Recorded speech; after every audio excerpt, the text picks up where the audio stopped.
Well, what you have is the fox watching over the hen house, okay?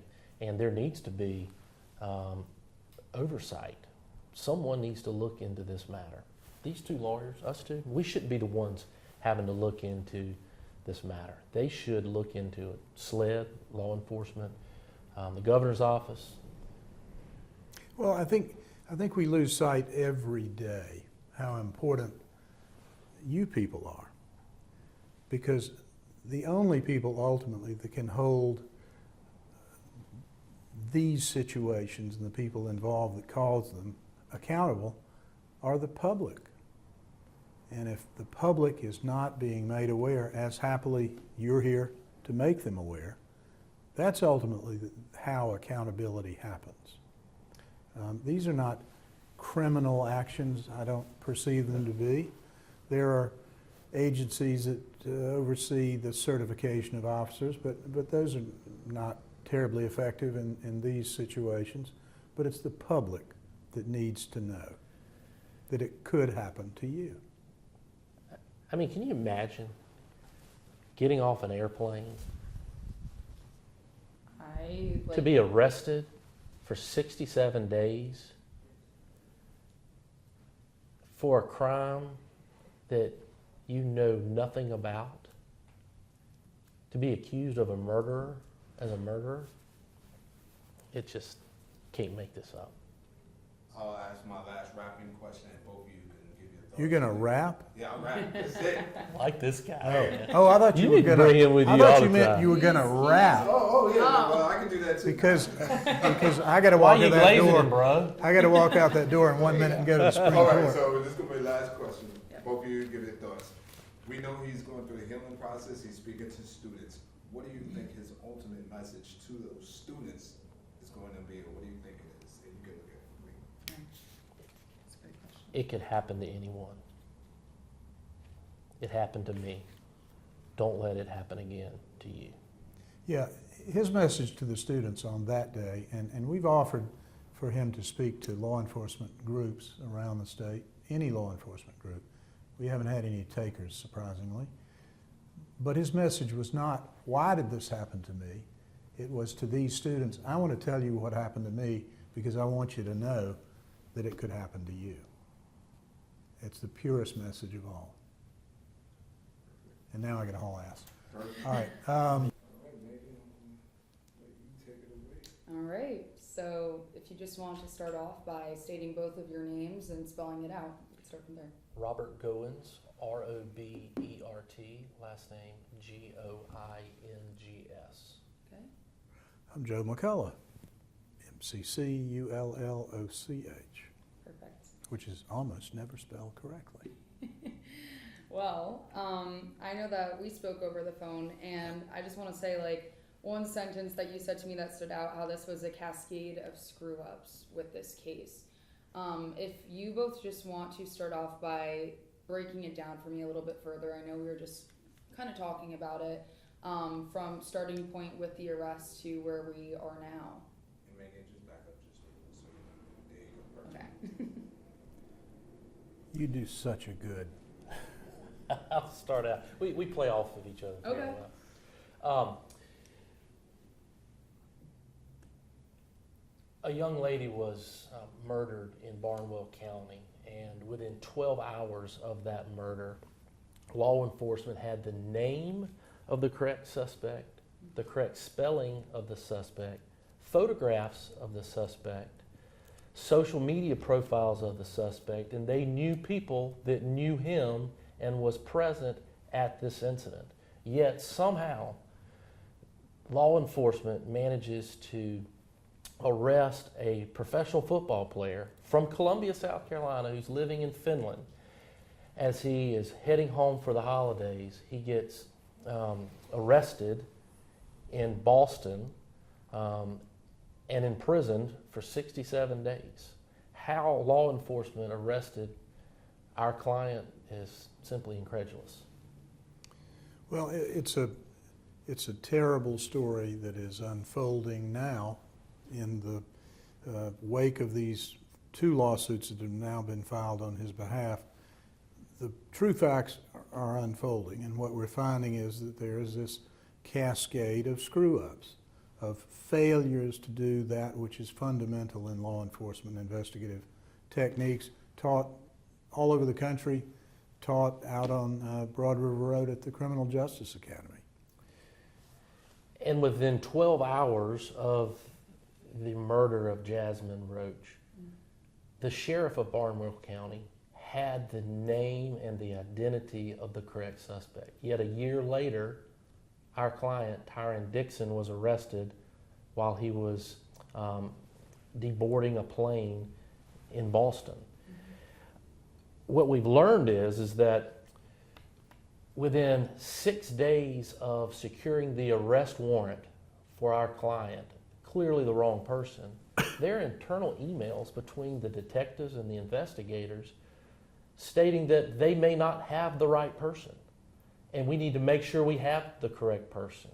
And the law enforcement officers were supposed to go and show the witnesses photographs of Dixon, which for some reason they never did, causing our client to be imprisoned for 67 days.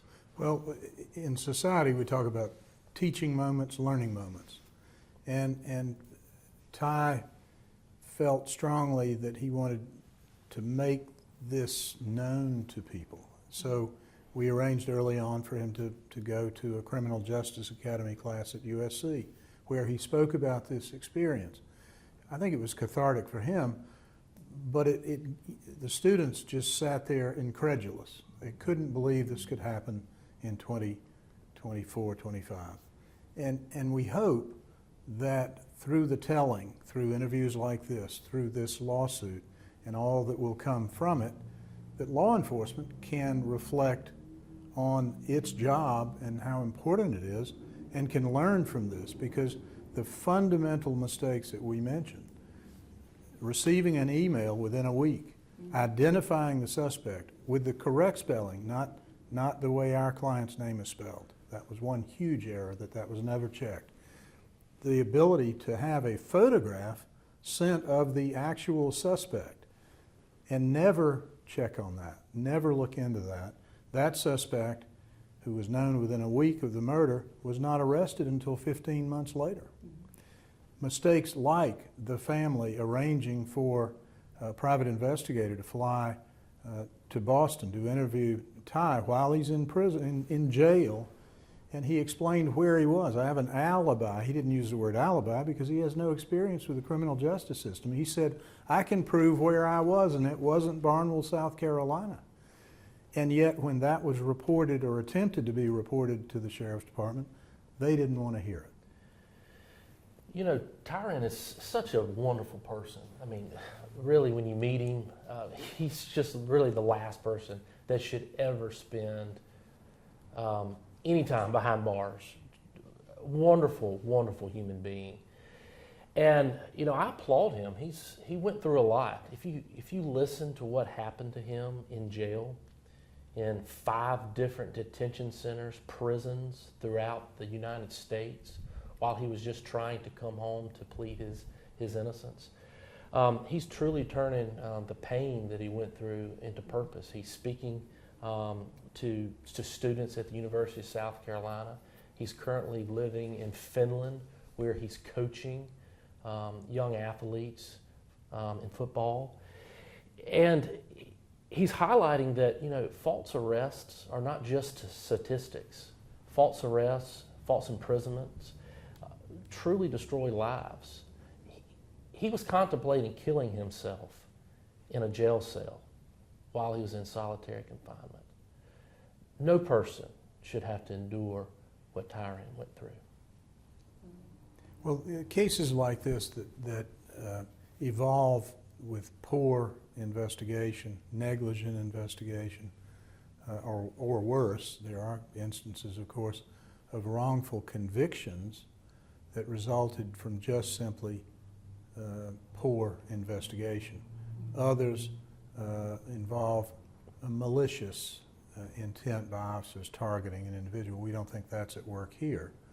But you know, there wouldn't be innocence projects all over this country if the problem of the techniques used by police departments and prosecutors who have an ultimate responsibility to oversee these kinds of things. And you know, fortunately for Ty, he was not wrongly convicted, but he was wrongly detained for more than 2 months of his life, years that he will never get back, years that would have otherwise been devoted, maybe in the NFL if he'd been successful. But in prison, not only did, as Robert says, did he suffer all the mental things, mental attacks every moment of being confined, he lost 45 pounds. This is a guy who, when he was finally told, we got the wrong guy, he wasn't exactly able to just jump back on the gridiron. I would say his mother likes to call him a big teddy bear. And he is. He's a big teddy bear everywhere except on the football field. And he's working hard to get back there. You know, when you look at the timeline of events, while Ty was sitting in jail in solitary confinement, the sheriff of Barnwell County, who knew the name of the actual suspect, was out campaigning for re-election for sheriff. He was able to be free and exert his rights as a citizen to run for political office while Tyrann was behind bars, locked in a jail cell, solitary confinement, not able to speak to his mother. His loved ones worried about when he would ever come home. Not 1 day, not 2 days, not 3 days, not 2 weeks, not 3 weeks, but 67 days. And just to touch on this too, and to confirm, it was 4 jails in 4 different states. He went from Boston, 2 jails in Boston. He went then to a jail in Rhode Island. He then went to a jail in Oklahoma City.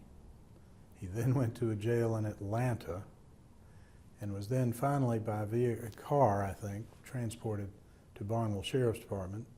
And after 67 days and all of that travel on Con Air and enduring all of those Bastilles, within 30, 40 minutes, whoops, you're the wrong guy.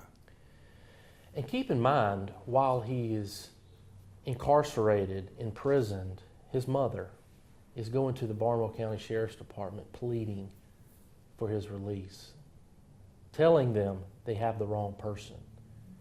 And she's met with, we always hear this, ma'am, just make sure that he's able to get a lawyer. Just make sure that he's able to support his alibi. And he can tell that to a judge. And I just want to hear too, because I tried reaching out as well with the Barnwell Sheriff's Office, Sheriff Griffith, Aiken, it's Aiken as well, right? Public Safety, then SLED. What has the response been like, if there has been any, for you guys over on your end? Well, they have lawyers, and we're not in a position, you are, but we're not in a position to try and speak directly to anybody. So the conversations and responses we're getting are now to those steps that we're taking in the criminal, in the civil discovery process. But there's clearly not been any particular outreach from the department of those officers to acknowledge error, and I'm sure their lawyers are telling them, lay low. See if this blows over.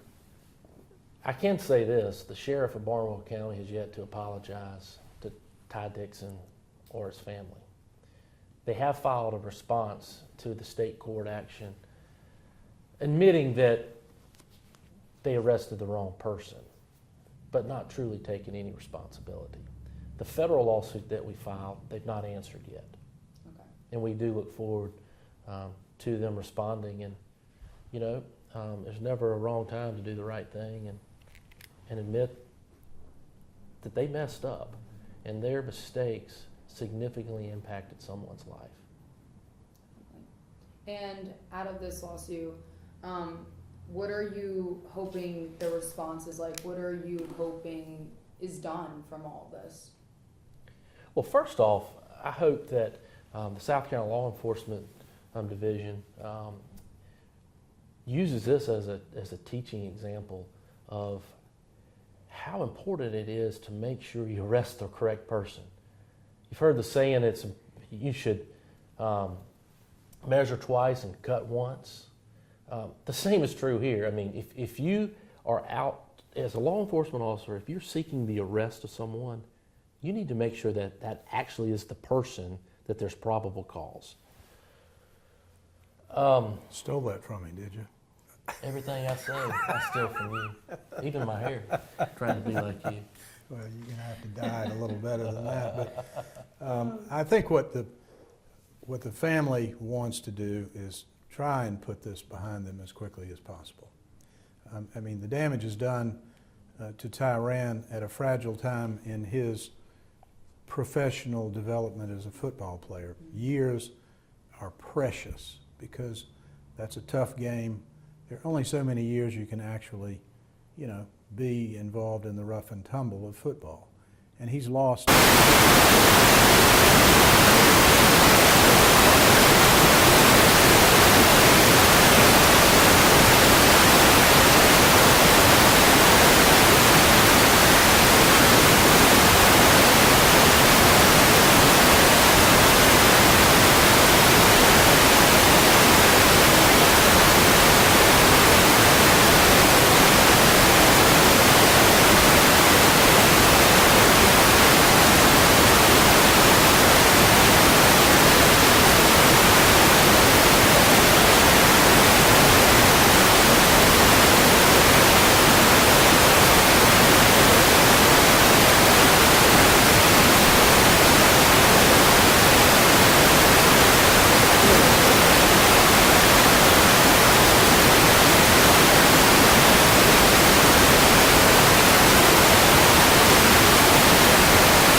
WIS and I was the morning lawyer. Okay. I didn't have to pay, I didn't have to advertise, I just went down there, drank coffee, shot the shit on camera. With Craig Melvin? No, it wasn't with Craig, Oh, it was, Jennifer Miskowitz? Stanton and somebody else. I can't remember who the woman was, but they, whatever the case of the day was or some lawsuit. That's pretty interesting. Just talk about it. Cool concept. Well, it was, people loved it. I didn't love it so much because I had to get up and be there at 6:15, and we did like a 10-minute slot, but it was free advertising. Neither one of us are advertising lawyers. Okay. Not on a billboard. Fortunately, we you're gonna see us on a don't need to billboard. do that. This is advertising. There you go. All right, you ready? All right, so you were saying years are precious when it comes to... Well, anyone who is familiar with football understands what a tough sport it is, and those years are precious. Your youth in not somewhat similar, I guess, to being a runway model. The years of youth are important because that's your prime money-making time. That's your prime life when that's your goal. And Ty's goal was to be an NFL player. And that's been interrupted irretrievably. He can't get those years back. And it really tore his family up. You can imagine his mother here in Columbia, South Carolina, trying to wait for his phone calls from all these various jails on any given day, not knowing where in the country he was, and nor knowing what was going to happen. The incredible frustration for the family. It's all just an ugly, ugly chapter. You know, Ty's an extremely strong individual, but truly this broke him, and he is every day trying to put the pieces back together. And I think, you know, seeing that he's in Finland right now, still pursuing his dream with football and, you know, coaching too, that speaks to his character. If you want to talk a little bit about, I know you already spoke on it, but if there's anything else to add about how he's doing right now after all this happened. Well, we talk to him regularly.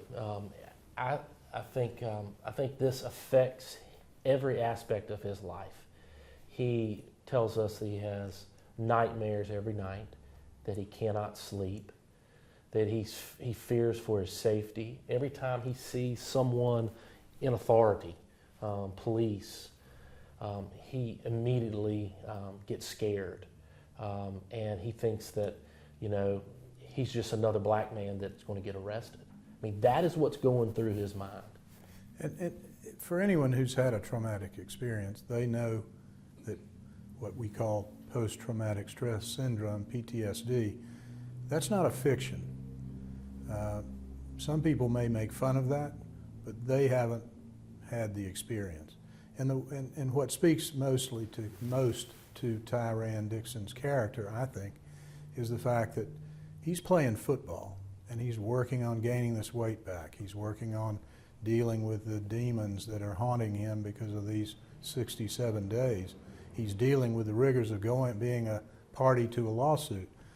But what he's doing to save his soul is he is working with kids, coaching them, and loving it. And to see the things that you can see on his, is it Instagram or Facebook?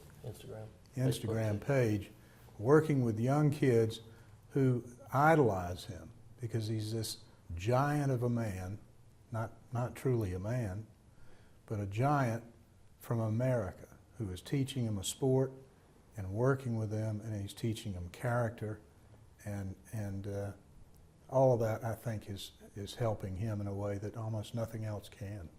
You know, if there's somebody that can overcome this, it's someone like Ty with his character and his conviction. And he talks about his faith all the time now, and it was his faith and the Bible, quite frankly, that got him through the hell that he experienced. Being housed with rapists and murderers, child molesters, having to sit and eat at the table with them, being put in solitary confinement when the only sounds that he could hear was someone else in solitary confinement yelling. Down the hall, going insane. All right, give this to Friendy. Friendy, you haven't put me on TV lately, so I'm giving all of my business to this beautiful child here. And she just turned 23. Happy birthday. But I still love you, Friendy. I still love you, but you know, I'm going. Anything you wanted to add to? I know you've been following this too. Yeah, on the legal side, and you can continue to look at her when you answer. Can you talk a little bit about, obviously in this lawsuit, there's probably going to be some compensation financially if that's viable. Can you talk about if there is a possibility for that?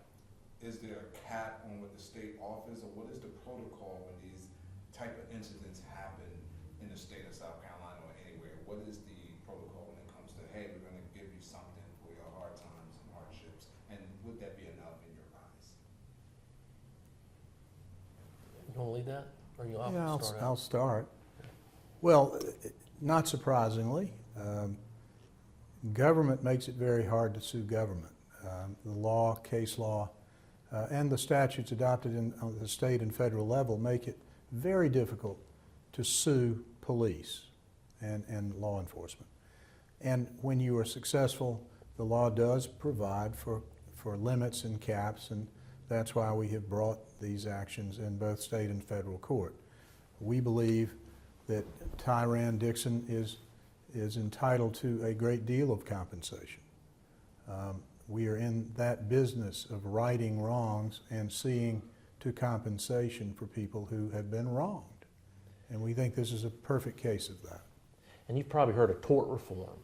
Under tort reform, the state is immunized from suit, and oftentimes there's a cap in which you cannot exceed. In this case, it's $300,000 per occurrence. $300,000 for someone who was arrested, imprisoned falsely for 67 days. How possibly could that be enough? We filed the case in federal court under 42 U.S.C. 1983, which brings a civil rights violation against the sheriff, the individual officers, and the detectives. And in federal court, there's not a cap like there would be in South Carolina due to tort reform. It's a very complicated situation, and, Yeah. and we're not going to bore you with multiple occurrences and all of that. Our job as technicians, and I don't want this on the camera, but in the story, but our jobs as technicians are really to take the law, thread our way through all of those obstructions that exist in the law, and to try to maximize the amount of money that we can demand and the amount of money that we can realistically get for him. Mm-hmm. But it ain't easy, and there are plenty of lawyers out there that should stick to speeding tickets and not this area of the law. There are a lot of legal pitfalls to bringing a case against a governmental entity. Well, it brings me back to the case that happened several years ago when the individual was shot by the state trooper, Broad River, and I think he explained to how he was only able to get so much. Now we're talking medical expenses and things and fees for courts and lawyers, so that money was essentially gobbled up before he was even recovered. And it causes law enforcement or the government to be irresponsible with our rights because there's no meaningful recovery due to the laws in South Carolina that cap, limit, and prevent you being made whole. Mm-hmm. Now, with that in mind, and you could take a look at her as well, so what would you like to see happen to the individuals responsible for this? Are you looking for some sort of criminal repercussion, firing of them, jail time, or what would you like to see in this case? Re-election, I know, is coming up. I don't think that we want to really, that we have a position on what should happen to the personnel involved in this. It's more, from our standpoint, sending a message that there have to be consequences for these actions. The only consequences that we seek in these two lawsuits are compensation and acknowledgments. An apology seems kind of empty to me, but a recognition that things could and should have been done better is important. But ultimately, the departments themselves have to make their own decisions about how they educate these officers. These officers may, on a different day, in a different matter, do extraordinarily perfect investigations. But that did not happen here. What we seek is accountability, and that's what we've not received so far. The only thing we can ask for in the court system is compensation for him to be made whole for the deprivation of his liberties and his freedoms for 67 days. I got probably one last question on mine. With the handling of the evidence that you said wasn't really followed through appropriately or presented appropriately, does that fall under some protocol that perhaps other agencies could look to see if the sheriff or that county did some things wrong? You know, the evidence, the names that was given, they didn't bother to follow up, they didn't bother to look at some of the emails or the witness testimonies and things of that who would be the governing